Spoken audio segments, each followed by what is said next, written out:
ପୁରୀ ବଡ଼ଦାଣ୍ଡର କଥା। ବଡ଼ଦାଣ୍ଡରେ ଡହ ଡହ ଖରାରେ ପିଲାଟିଏ ସଳିତା ଓ ନିର୍ମାଲ୍ୟ ବିକ୍ରି କରୁଥାଏ। ଲୋକମାନେ ମୂଲଚାଲ କରୁଥାନ୍ତି। ଏ ସମୟରେ ଜଣେ ସହୃଦୟ ବ୍ୟକ୍ତିଙ୍କ ନଜର ପଡ଼ିଲା ପିଲାଟିର ପାଦ ଉପରେ। ବିଚରାର ପାଦ ଦୁଇଟି ଜଳି ଯାଉଥାଏ ଡହ ଡହ ଖରାରେ।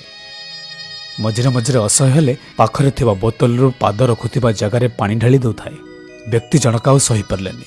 ଅଳ୍ପ ଦୂରରେ ଥିବା ଦୋକାନରୁ ଏକ ଜୋତା ଓ ଛତା କିଣି ଆଣି ପିଲାଟିକୁ ଦେଲେ। ପିଲାଟିର ଆଖିରୁ ଲୁହ ବୋହି ପଡ଼ିଲା। ସେ ସଙ୍ଗେ ସଙ୍ଗେ ସେ ଭଦ୍ରବ୍ୟକ୍ତିଙ୍କୁ କହିଲା, ଆପଣ ତାହେଲେ ସ୍ୱୟଂ ପ୍ରଭୁ ଜଗନ୍ନାଥ ନା? ଜଗନ୍ନାଥ ମୋତେ କଥା ଦେଇଥିଲେ ବୋଲି ଆଜି ସତରେ ଦେଖାଦେଲେ। ବ୍ୟକ୍ତି ଜଣକ କହିଲେ, ନାଇଁ ରେ ବାବୁ, ମୁଁ ପ୍ରଭୁ ଶ୍ରୀ ଜଗନ୍ନାଥ ନୁହେଁ, ମୁଁ ଜଣେ ସାଧାରଣ ମଣିଷ। ପିଲାଟି କହୁଛି, ତାହେଲେ ଆପଣ ଜଗନ୍ନାଥଙ୍କ ବନ୍ଧୁ ହୋଇଥିବେ ନିଶ୍ଚିତ। ଆପଣଙ୍କୁ ସେହି ମୋ ପାଖକୁ ପଠାଇଥିବେ, କାରଣ କାଲି ଯେତେବେଳେ ଜଗା ମୋ ସ୍ୱପ୍ନରେ ଆସିଥିଲେ ମୋ ପାଦ ଦୁଇଟି ଖରାରେ ଜଳି ଯାଉଛି ବୋଲି ମୁଁ ତାଙ୍କୁ ଜୋତା ହଳେ ମାଗିଥିଲି।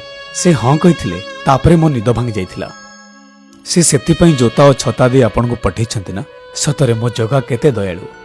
ନିଜେ ଆସିପାରିଲେନି ବୋଲି ତାଙ୍କ ସାଙ୍ଗ ହାତରେ ଜୋତା ପଠାଇ ଦେଇଛନ୍ତି।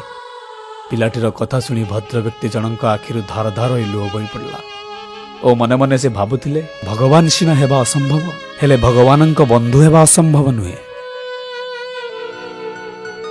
ଜଗତର ନାଥ ସମସ୍ତଙ୍କ ପାଇଁ ଦୁଇଟି ରାସ୍ତା ତିଆରି କରିଛନ୍ତି, ଦେଇକି ଯିବା ନଚେତ୍ ଛାଡ଼ିକି ଯିବା। ସାଙ୍ଗରେ ନେଇକି ଯିବାର କୌଣସି ବ୍ୟବସ୍ଥା ନାହିଁ ବନ୍ଧୁ। ଦବା ଶିଖନ୍ତୁ।